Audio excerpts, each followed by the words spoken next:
Streaming short series RCTI Plus gratis.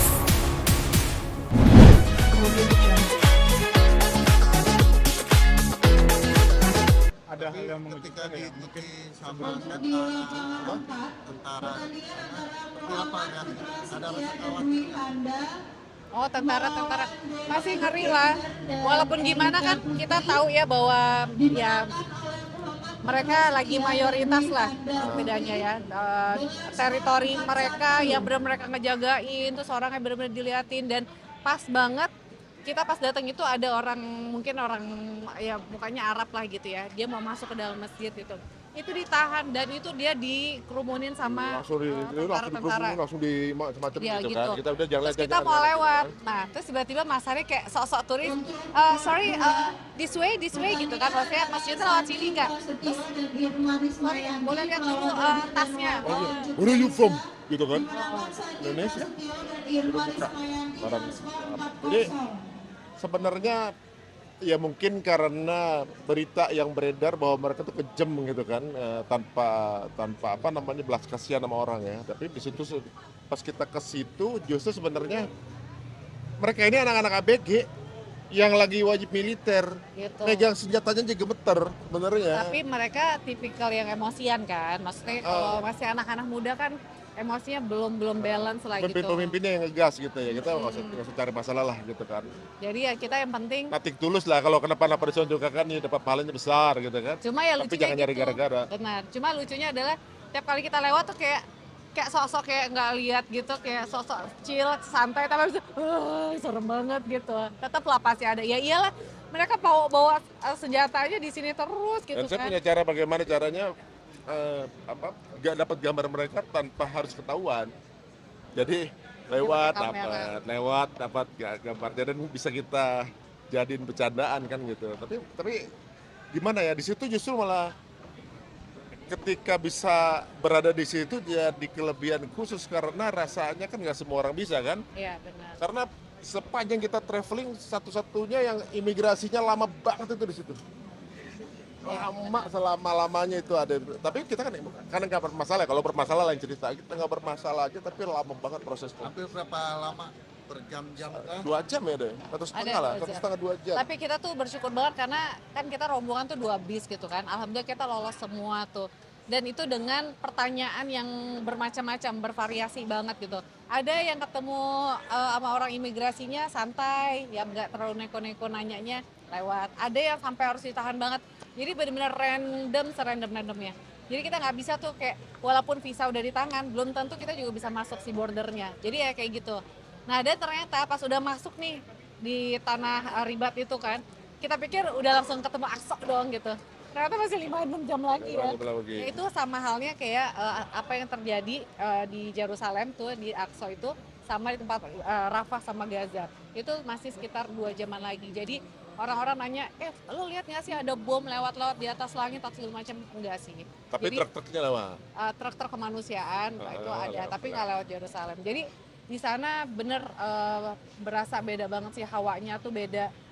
Di sana mungkin kalau kita biasa di Mekah, Madinah, umroh, haji gitu ya, semua orang beramai-ramai mendatangkan masjid dengan beberapa saf sampai penuh-penuh sampai keluar masjid. Ini tuh cuma kayak 2 saf doang. Terus sepi, terus selesai kita misalnya habis subuh suruk, keluar tuh udah sepi, masjidnya udah mulai tutup lagi. Jadi apa ya, sedih karena ya itu tempat kiblat pertamanya orang Islam gitu kan. Jadi sayang banget kalau misalnya kita udah nggak bisa ngapa-ngapain, udah nggak bisa bantu apa-apa, berjuang di sana buat mereka, terus kita nggak mau ngeramein masjid juga, kan kasihan gitu. Jadi Karena rasanya tuh kita kayak pakai headphone. Misalnya datang ke sana, kita tuh kayak pakai headphone, nggak tahu di luar lagi konflik, lagi masalah. Kita udah kayak me time aja ya, Iya. mau lah ya. Oh di situ udah kayak hidup aja gitu udah kayak tenang, nggak ngapa-ngapain gitu kan. Nah, terus yang serunya kita di situ kan karena sejarah Nabi ya, sejarah Nabi, semua Nabi itu dari Nabi Ibrahim, Nabi Musa, pokoknya semua sebutin deh ada. Nah dan kita tuh benar-benar datang ini makomnya apanya, jadi kan kayak benar-benar penelusuran tuh, aduh masya Allah banget deh. Jadi di sana tuh yang cover Nabi Ibrahim ya. Nabi Ibrahim, terus juga kita ke Bukit Tursinai kan, Tursini yang ada di Atin kan, surat Atin, di yang mana ada sapi emas, sapi emas. Jadi semua lengkap banget. Jadi buat yang mau, ayo deh harus. Komen. Pertama kali menginjak di apa Masjidil Aqsa ya. Kan kalau di Mekah, Madinah kan sudah biasa. Kalau di Aqsa sendiri pertama kali apa sih yang terpikir? Wah, Wah, sama Baper feelnya kayak sih. kita pertama lihat Ka'bah ya kayaknya ya. ya. Karena kalau kita kemarin pas banget sholat pertamanya itu pas subuh. Jadi dari malam terus kita kan emang dia tuh kan kita masuk ke dalam Aqsa tuh harus masuk ke Old City-nya dulu tuh. Jadi masih jauh gitu perjalanan tuh kayak masih 15 menit dengan jalanan tuh yang bener-bener batu-batuan gitu kan. Jadi pas masuk tuh kayak kan warna emasnya tuh terang banget gitu ya. Jadi kayak baru intip dikit-dikit tuh kayak yo ini Aqsa nih Aqsa, dan kita belum tahu bahwa ternyata ada 2 masjid, ada Dome of Rock, ada Masjid Qibli. Jadi kita sendiri tuh kayak masih yo sebegitunya indah banget. Aduh rasanya ya. Bahwa dengan suasana zaman Nabi gitu sih. Dengan suasana Masjid Aqsa. Oh, Kalau di sana, kalau kita ya maksudnya rasanya kayaknya baper ya. Bapernya karena apa? dulu Rasulullah pernah Ya, sholat di jadi sana. benar. Ini kayak center of the universe lah awalnya kan. Iya. Karena ini batu yang ada di masjid itu kan jadi perebutan. Orang-orang sana percayanya the gate of heaven gitu, pintu menuju surga di situ kan gitu. Karena mereka melihat juga Rasulullah itu kan dari Isra Mi'raj dari batu itu ke langit. Nah, mereka percayanya Nabi Adam waktu anaknya mengirim persembahan di situ. Nabi Ibrahim katanya Waktu bagi mereka ya, bagi mereka menyembelih waktu ada Ishak. Ishak di situ. Nabi Musa waktu Dia mau Nabi ke situ walaupun belum masuk tapi dia pengen memperebutkan ininya apa? Ten Commandment-nya dia yang Ada di sana. 10 perintah Tuhannya itu ditaruh di tabut itu kan. Petinya ada di dalam di kotak di dalam batu itu. Terus kemudian Nabi Nuh juga lagi habis dari kapal lautnya mendarat bersyukurnya ininya di situ. Jadi seolah-olah Raja Daud juga di situ ya. lah Raja Daud ngebangunin Raja Daud, kemudian Solomon Salomon. di situ juga bikinnya. Jadi itulah makanya jadi perebutan Iya. tepat. Kemudian nabinya juga di sana juga gitu kan. 18 dari 25 di sana. Makanya banyak banget ya, banyak banget cerita Nabi di situ. Heeh. Jadi kita tuh kayak kita datang ke tempat masjid yang buruk diikat gitu-gitu. Jadi komplit lah. Tembok ratapan, Tembok juga. ratapan. Jadi paham gitu bahwa Kita pas waktu ngeliatin tembok ratapan kan ke daerah Yahudi itu berarti kan. Kita masuk ke sana cuma lihat doang karena kita nggak mungkin masuk ke sana. Itu ada orang-orang Yahudi lagi duduk-duduk gitu. Pas kita datang langsung dinyanyiin loh. nyanyi apa deh? Nyanyi lagu Yahudi. Nggak ngerti apa kan kita bodo amat. Ya, bodo amat juga. Tapi sempat ada mungkin intimidasi dari tentara Israel pas di sana. Intimidasi sempat namanya penjaga ya, dia penjaga. Tapi cuma nanya doang. Nanya. Sejauh ini mereka aman sih. Maksudnya karena kita turis mereka nggak terlalu berani. Dan yang takutnya itu adalah kalau misalnya dokumen-dokumen kita hilang itu aja. Jadi kalau di sana benar-benar harus dijaga banget. Karena kita kan nggak ada Nggak ada hubungan diplomatik internasional. Jadi kan. hilang berat kalau Iya. bekas hilang. Karena kemarin sempat ya ada satu jamaah kita tuh yang tiba-tiba katanya hilang. Wah itu kita udah serem. Karena takutnya kita nggak bisa keluar semua kayak gitu. Gitu sih. Oke. Terima kasih. Hmm.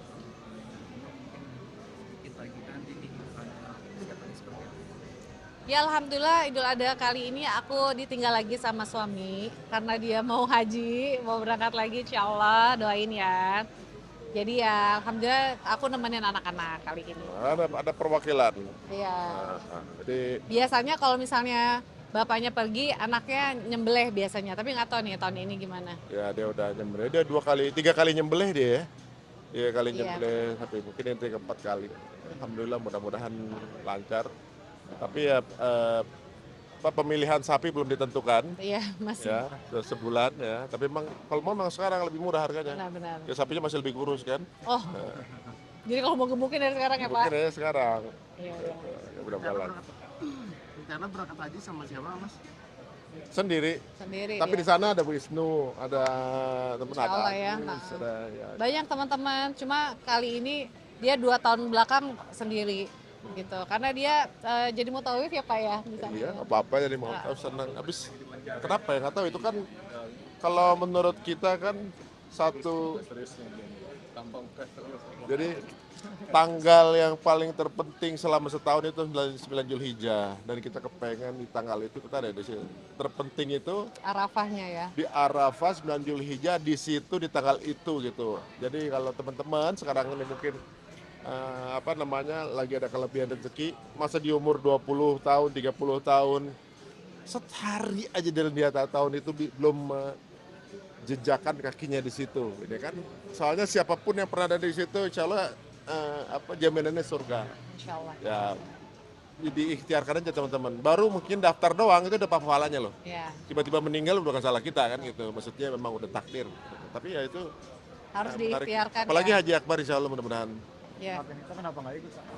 Kebetulan memang kuotanya udah habis, kuotanya nggak ada. Terus masnya lagi mau sholat di Australia. Anakku kan mau pindah ke Australia itu dia, jadi banyak persiapan di rumah. Kayak tahun lalu juga nggak ikut juga sama ya, karena Gavinnya juga harus pindah tempat lagi, apartemen pindah tinggal gitu. Jadi ya itulah, ya udah nggak apa-apa. Insya Allah suami kan imam ya, dia tahu lah ngedoain buat istri sama anak-anaknya gitu. Kalau bagi saya itu laporan tahunan lah. Ya Allah, saya tahun ini progresnya ini gitu ya, pengennya ini gitu. Kalau tahun depan masih ada umur rezeki, maunya lagi. Tetap berangkat. Ini kan Mas Ari juga kan berangkatnya sendiri. Biasanya menyiapkan apa sih dari Pak? Oh banyak, udah disiapin semuanya tapi nggak dipakai juga. Aku udah siapin nih, sayang nanti ini tempat duitnya di sini, real kamu ya. Nanti kalau misalnya kamu mau kartunya di sini segala macam. Pas pulang, loh sayang, kok kamu masih utuh semua, kamu nggak jajan? Oh kamu bawain aku duit. Udah, terus HP hilang, pokoknya satu tas hilang, ada HP, ada dompet, hilang. Terus apa lagi sayang? Hilang tapi happy. Terus mana mana baju kotor, mana baju yang bersih sih? Nggak tahu, aku semuanya aku pakai katanya gitu. Tapi ya udah dicampur-campur, ya udah gitu. Tapi ya udah, yang penting dia happy. Yang penting yang temen kamarnya nggak pusing aja ngeliat dia. Terus saya sekamar sama Ustadz. Iya. Saya ditaruh sekamar sama Ustadz. Dari situ saya baru tahu Ustadz ternyata alarmnya jam 2. Saya baru tidur jam 1. Dan itu kok matiin alarmnya Ustadz. Ini Ustadznya ada 4 orang. Kita berempat, Ustadz 3 orang. Ini alarmnya nyala, matiin nyala. Nyalain ganti nyala. Ya, tapi adaptasi. Terapi untuk lebih baik, untuk tidurnya bisa diatur dari tidurnya gitu-gitu. Menarik sih, ini kayak training aja lah, training. Yuk. Terima kasih. Audio Jungle.